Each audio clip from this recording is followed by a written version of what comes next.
All right, welcome to Witchpolice Radio. I'm back with a guest who has been on the show a number of times before. I was trying to think right before we recorded this. Like, it's been probably 4 or 5 now, right? Over the years, over like this really long extended period of time. I think so. Yeah, like it's almost an annual, if not semi-annual kind of experience. Yeah, I yeah. don't. I don't remember when the first one is. I think it was in a basement. It was, and I think it was like 2014 or something. And the show was very, Yeah. very different then. But I'm always happy to have you on the show. Like as soon as you asked me if you could come on again and talk about some new stuff, it was an immediate yes. Like there's a lot of people I've talked to sort of over the years of doing this that are kind of welcome back anytime, and you're one of them for sure. I mean, Shucks. always happy to have you on. So I think the best way to start this off is if you want to introduce yourself and maybe give a bit of background for people who haven't been listening since 2014 and haven't heard all the past episodes. Yeah. I'm Greg Rekus. I'm a local Winnipeg artist, and I'm about to embark on a gigantic tour with an amazing artist from Dayton, Ohio, named Paige Beller. Cool. And I think that, like, for people who know you, the idea of embarking on a gigantic tour is nothing new. That's sort of your identity as an artist, as someone who just nonstop tours and plays shows and posters, and like you definitely sort of personify the hustle of touring and of being like a constantly on the go artist, right?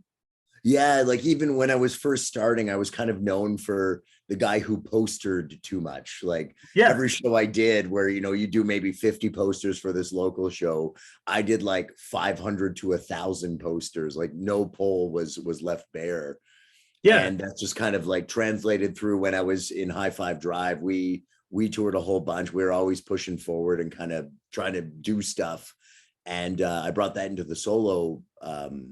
When I started the solo thing in 2011. And Okay. I kind of made touring the cornerstone of that. It was hard for all four of us to be able to coordinate schedules to be on the road a lot. But when it's only one person, I mean, hey, I'm going to do this tour, and I go do it. Yeah. Well, and it seems like it almost seemed for a while there that like it wasn't it was like a Christmas annual winter in Winnipeg thing to see you postering in -40. If you don't see Greg postering in -40, just walking by or driving by or whatever, it's like not officially a Winnipeg winter yet. So I'm glad you're still doing it. I know it sounds kind of ridiculous because of course you are. I mean, this is what you do, but I think that you've been through a lot of stuff that would have stopped other people. I think a lot of people would have given up and just said, you know what, it's not this isn't going to work out for me, but you keep making it work. Like you keep plugging away and finding ways to succeed and make this your gig. Yeah. Like the States was something I always wanted to do. I love the music scene down there. And as I started touring there, I made more and more friends to the point where like, man, like this is the place to be. And not that I don't like Canada or Europe or anywhere else, but that was kind of when I first started the solo thing, that was the cornerstone of it, is like, I'm going to conquer the United States of America. And it's finally gotten to a point where I can tour down there. And I mean, I'm definitely not lining my pockets, but breaking even, or if not a little bit more. Yeah. And the shows have always been really, really good too. Especially the West Coast has been really good to me. I've made a bunch of friends on that side. And Midwest also. I was just out with Tim Holhouse from the UK, and we just crushed it. Like every show was like, I can't believe this is our tour kind of shows. And I think I'm COVID probably had something to do about it, being Yeah. freshly off COVID. People had money in the pockets. And The shows could happen wallets were again a too, little right? bit looser. That's such a big thing, is that you can actually just go out and see a show after years of being sort of locked down and just watching live streams all day. Exactly. And people were just excited about it. So I think the bigger attendance than normal had a little bit to do about that. At the same time, it's been 10 years of touring down there, 3 times a year. Yeah. So I think you just kind of, you start to make good friends. You start to meet other people that are kind of doing the same thing you're doing, and you all just kind of get on the same team. But that doesn't mean that the tour I did in the spring in Europe wasn't also amazing. Tim kind of showed me the ropes over there, and there's some places I do better than him, not many. Most of the places it was Tim's tour, and it was fabulous. And I can't thank the guy enough for bringing me on that tour. And Germany is a perfect example where everyone talks about how good Germany is, and I've always kind of it's always just kind of sucked for me, like smaller shows, nobody cares, blah blah blah. And this one I did with Tim, like I think I met a bunch of the right people. Cool. And I'm hoping to go back in the springtime, and hopefully they remember me, and I can play all those places again. But Yeah, we'll see. What do you think? I mean, somewhere like the States, right? Which obviously, like you said before, it was kind of a goal at one point to get down there and conquer the U.S. What do you think it is about what you do that works? I mean, like you said, the West Coast is particularly successful for you, and some of these countries in Europe and things like that. I mean, obviously writing good songs helps, but what do you think it is about your sound that sort of appeals to people in certain areas and maybe is not as popular in others? I think the folk punk thing, it's definitely been like ups and downs over the years. I think I kind of caught the end of the wave of the whole Planet X, and kind of went against me, was doing a lot more acoustic stuff. Okay. And kind of as that was moving on to be something else, that's kind of when I got in. And, always being the guy late to the party. Also being like the guy with the stomp box. I still have yet to really see anyone do something like that. So I think right away you kind of get extra attention, or you're like, oh yeah, that guy, like one of those kind of gimmicks that it makes my show a lot more fun than just standing there, and at the same time makes me that much more memorable. But with the States, when I first started touring, there's the first time I really experienced that, like, you play a show, there's like $100 and every single band or artist or whatever is like, give it to the touring artist, give it all to them. Like if we divided it evenly, it'd be like 20, $30 each. We don't need that. Just give it to the touring artist. That's awesome. And really that like solidarity, where kind of like everyone is in this together. We're a scene. And again, I'm not saying that doesn't exist other places, but that was the first time I think I really experienced that, was kind of touring down there, at least for the folk punk scene. Yeah. And the also like, I don't know, the people there, like they're, I say what you will about the US government, I can't say I'm a fan, but the people down there in the scene is fabulous, and it's huge. Like, man, you drive for 3 hours and you're in like a whole nother city, and it's like Seattle. Once you start hitting Seattle, across that border, and even before you're anywhere near it, you're already kind of in Seattle. It's just called something else. But right. It's just you creeping up to it, right? Yeah. I guess that's another point too. Just the fact that there's so many more people there. Like those areas, it's Greater Seattle area is like what, 3 million people or something like that. I might even be lowballing that. And it's kind of like the Toronto area. Everyone's familiar with that. That's the whole States, is that like, drive for a little bit and there's a whole nother city with a whole nother scene, just compared to Winnipeg, where it's this kind of big center and then nothing for hours, right? Yeah. And I love it. I mean, I've had such a good time in Western Canada, and I feel bad, saying that, like, they've treated me so good there. I've always felt, walked away with like nothing but the best. But it's just a different something about the States. When I first started hitting it, it just seemed like this is a place I want to be, and I want to meet more of these really neat people. And I mean, so many of our favorite bands are from there, right? Sure. And labels and scenes that you've always heard about and wanted to be part of. Yeah. Like, I'm not going down there to fist bump Joe Biden. I'm going to play for all the right people down there. Right.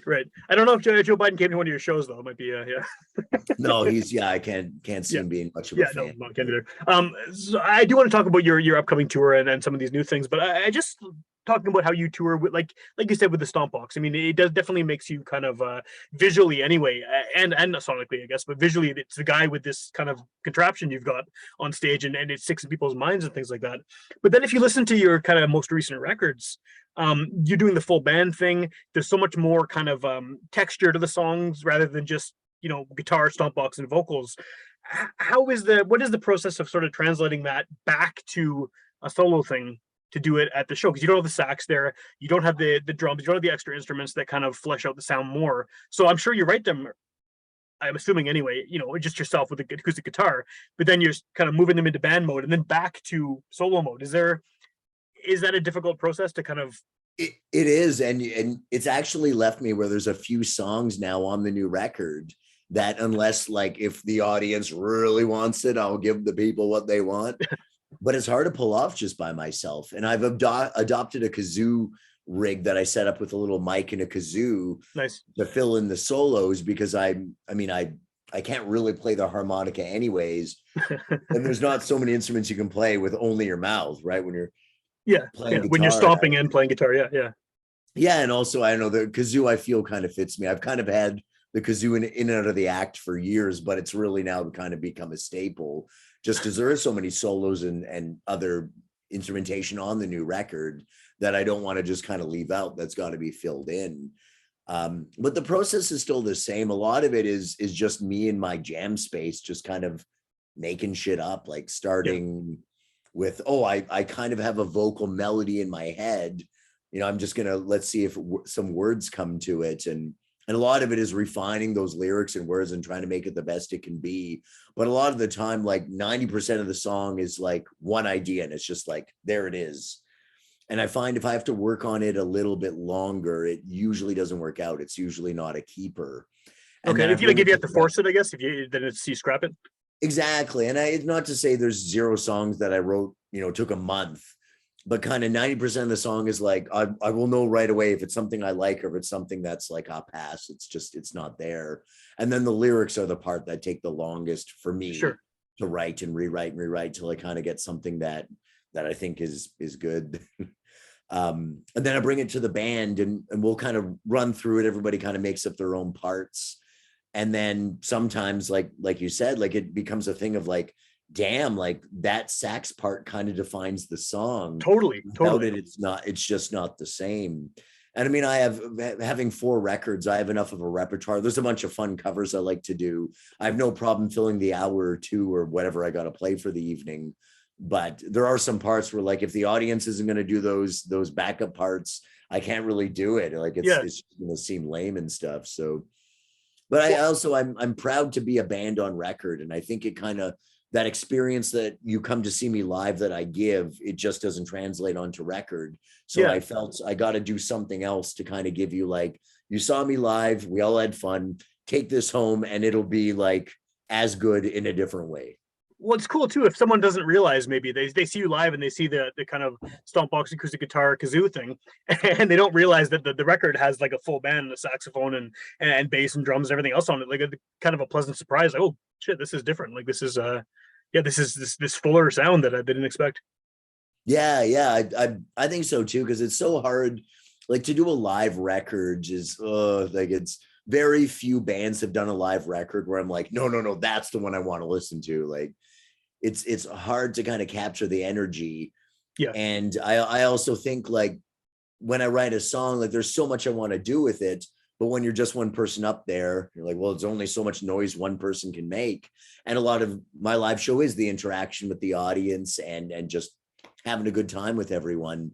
And then again, though, on record, though, like, man, it'd be cool if there was a whatever part here, let's do it, as opposed to holding back because I can't do it live. Yeah. And I know some people are really cool with that. Like they're really like, no, I live, the show is the exact same as the record. I reproduce everything.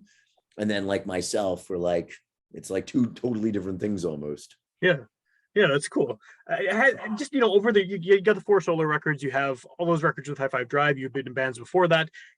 Does the songwriting process, has it gotten any easier for you or more streamlined? Or, I mean, you must have written so many. I can't imagine how many songs you've written over the past 2 decades or so. Yeah, I've lost count myself, but I guess maybe a little bit better of an idea when I'm starting a song, when I'm just gonna like forget this one, like cut it loose kind of thing. Okay. I think way back I used to keep a lot of stuff that was not very good, but just kind of like, I don't know, I wrote it, let's let's make it good kind of thing. But it's still the same. Like I swear some of the best stuff I've written, I've been in the space, and within 5 or 10 minutes, it's like it just got beamed into my head. Yeah. Like I'm like, I don't even know where this came from. Like this, I'm reading the lyrics or I'm just singing the melody and like, this is great. I love this. And it's such an amazing feeling. And over the pandemic, because this is secretly a pandemic episode. Every episode's a pandemic episode. For the next 10 years of our life. Yeah, exactly. Yeah. But over that, I wrote nothing. I did my Far From Regular YouTube channel, which was kind of my creative outlet.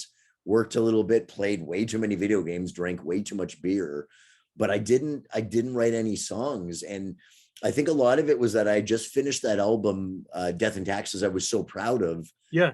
And kind of it getting derailed. Like it was just such a step back. Like I just had no reason to write anything. I just came up with all this great stuff that barely anyone heard.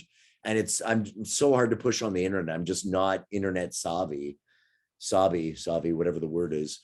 And so when it came to like writing stuff now, it feels so great. Like I got back from this tour I did in the springtime, and I just launched into 3 or 4 songs. Yeah. And I'm kind of like, there was some lineup changes in the band, and we're kind of putting it back together.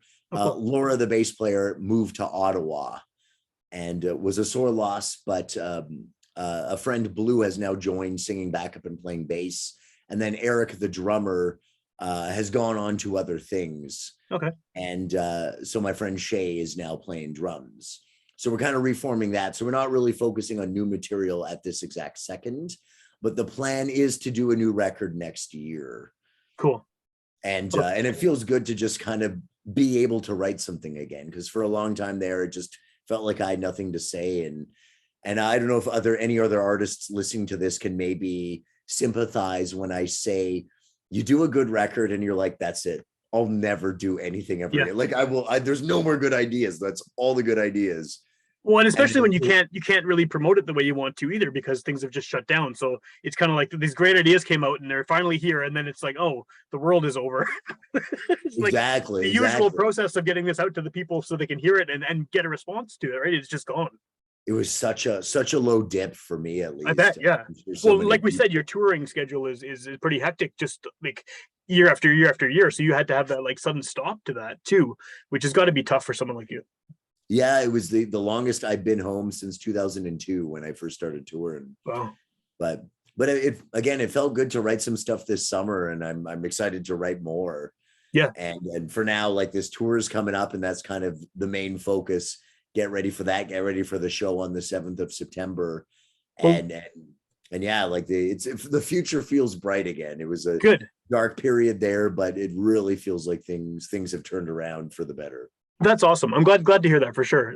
So this tour that's coming up, starting with the Winnipeg show, who is the other artist that you're taking on tour with you, or that you're touring with? So the first 2 weeks are with Paige Beller. Okay. And Paige is from Dayton, Ohio.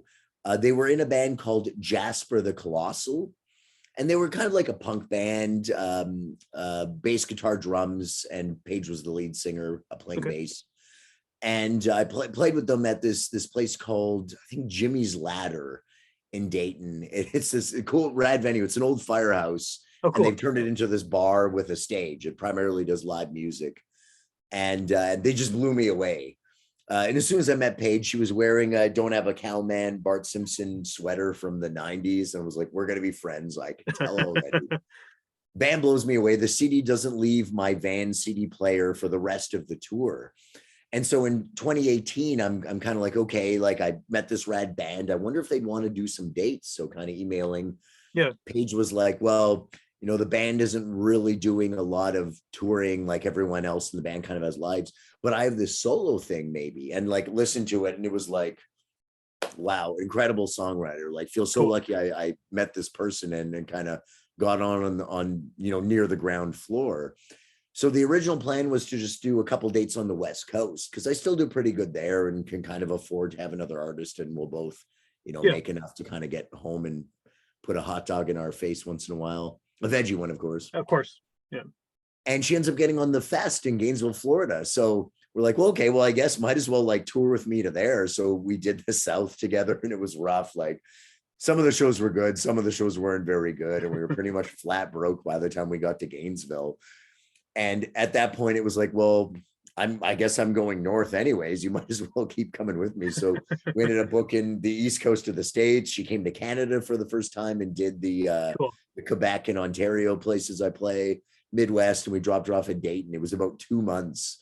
And this is someone, we had met once. We didn't really know each other. And now you're like, hey, we're spending 2 months together. Hope you like listening to Democracy Now! Every day. So, but she was amazing. Like, she was so patient with all my weird quirks and everything. Cool. And my partner, Katie, was also on that tour. So we were kind of the three amigos on that one. And we just had a blast together. And there were low points, like there always is. But, we always kind of somehow laughed through it. And well, you're used to that by now, too. You've been through it all, right? So. Yeah. But so we kind of swore we'll do another tour together at some point. And this came up, this Western thing. We're like, well, I don't really have anyone who wants to do it. Paige, you're first in line. And she was really keen. So we started in Winnipeg at Blue Note Park. And then we got this rad place in Gilbert Plains. Okay. My good friend Kayla Lukey is living there and knows the person who runs the bowling alley. Oh, wow. And I'm also a pretty good bowler. My high score ever was 191. Well, you have a bowling theme. Your first solo record, The Dude Abides, is do. very bowling. I mean, I know it's Lebowski theme too, but there's the bowling motif to it, right? Exactly. Yeah, I'm still a pretty good bowler. I haven't bowled. I haven't broken 150 in a while. So maybe this will be the time. And then from there, we hit Regina, Saskadelphia, Edmonton, Canmore. We have this rad house show. Cool. Lethbridge at the Owl, which is always a great stop. Calgary, we're at a place called the Palomino. And then all the way giant drive to Oliver, BC. There's another Fire Hall Brewery, it's called. I think it also used to be a Fire Hall. So I swear this isn't a theme in my life or this show. This is just the two places that came up. And then Kelowna, Prince George, which is way up north, but has never let me down. And it ends in Vancouver. And then Paige has to get back to do a festival. And I continue on down the West Coast, all the way to Fest, back up. And I'll be home late November. Kind of my usual loop of North America. It's usually a 3 oil change trip. It's actually impressive how you remembered all of the dates in order. I mean, like, you don't have a piece of paper here, as far as I could tell, that you're reading off, and it's just like you got them all. I guess you have to be like that after doing this for so long, right? Just remembering sort of where to next and where to next and where to next. Yeah, I have once on tour, I started driving to the wrong city.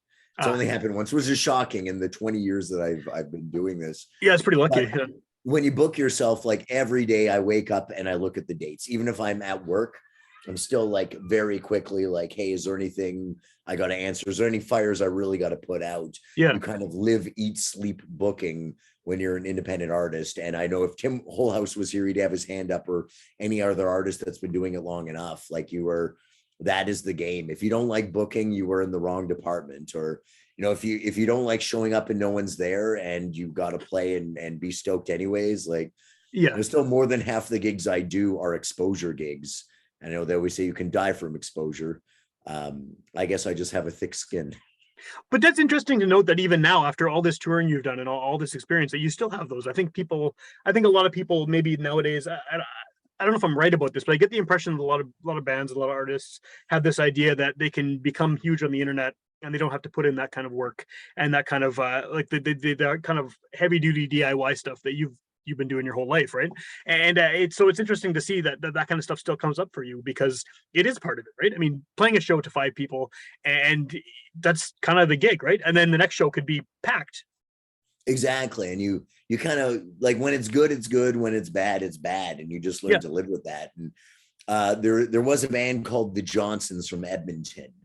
And I think I might not get it verbatim, but they kind of coined the worst day on tour is still better than the best day at work. Right. Because you're on tour. No matter how bad it is, like, I'm still hanging out in a cool city. Like I'm sure like really bad things happen on tour, right? Like your van gets broken into and like, you get jumped, like that stuff does happen. I'm not trying to say it doesn't get real bad.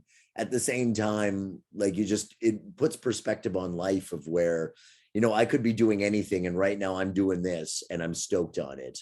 And it's still like the greatest thing I've ever done. It's still such an experience to drive somewhere, grab your guitar, play some songs, and people after, like, that was great. Like, I've always thought music brings us together. Yeah. And I feel my life has kind of proved that. Totally. I think so, for sure. Yeah. Yeah. So the show at the Blue Note, is that with the band or just you? The plan is to do it with the band. Being new people, we kind of build it if they're just not feeling it. And I'm honest, with the practice today, I think we're going to be just fine. But I didn't want to put all that pressure on them, because summertime is tough. Everyone's schedule's all over the place. People got holidays, people got things to do. I'm constantly like working crazy sound gigs all over the place that pop out of nowhere. I randomly see you working sound at random things. Yeah, exactly. Yeah. So I didn't want to put the pressure that like you got to do this. So I'm totally ready to do it as solo, but the plan is to do it with the new lineup. Cool. But yeah, we'll see. I mean, again, no pressure on anyone, but if we can, I think it'd be rad. Awesome. And then if people want to, I mean, I know you listed like 25 tour dates, but what's the best way to sort of find out? Is there somewhere online people can go to find out where your shows are, and more importantly, to listen to and or buy your music? Yeah, gregrekus.com is a great place to hear the music and see the tour dates. Bandcamp, if you Google me and Bandcamp, you will find my Bandcamp. That's probably the easiest place to buy the music. And then at shows is always the like, man, if you could buy a record from me at a show or a CD or any of that, t-shirts for this tour and the last one I just did, I printed a bunch of used t-shirts. Okay. And this is kind of a polarizing subject because some people are just like, I don't want to wear you shit. And like, hey, that's cool. I get it.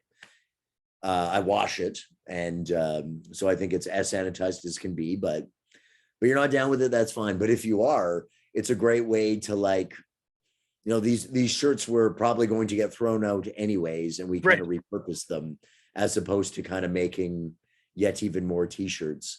So these are your old shirts with new printing on them? No, I go to like a Salvation Army or Okay, Goodwill cool. or Value Village if I gotta, and just grab blank shirts and just print on those. And I at one point I was really into like I'm not doing sweatshop shirts anymore. I am. And they had American Apparel going. And then it turned out, oh, that was kind of still just sweatshop. And so I found this place in Montreal through Specialty, or Printed Shirts as they're now called. And they were amazing. It was like this organic cotton, like the most comfiest shirt you could ever be. It was just like flowing on your body as you put this thing on, with printing $35 each. I sold it for $40. And I made $5 a shirt. I was investing like over $2,000. Yeah. And my take on it was like minus $80 because I gave away a couple. Like it's just at a level I'm not at. I can't really sell shirts for $40. Everyone was cool of like, I did the spiel of like, look, this is like a union shop. Everyone's paid very well, benefits, organic cotton. It's the best shirt in the world, but I just can't afford to do it like that. And I was like this close to just giving up on t-shirts. And then I ended up finding someone who will print on you shirts. Cool. So those are going to be available on the tour at Blue Note Park and everything too. And awesome. Yeah. Right on.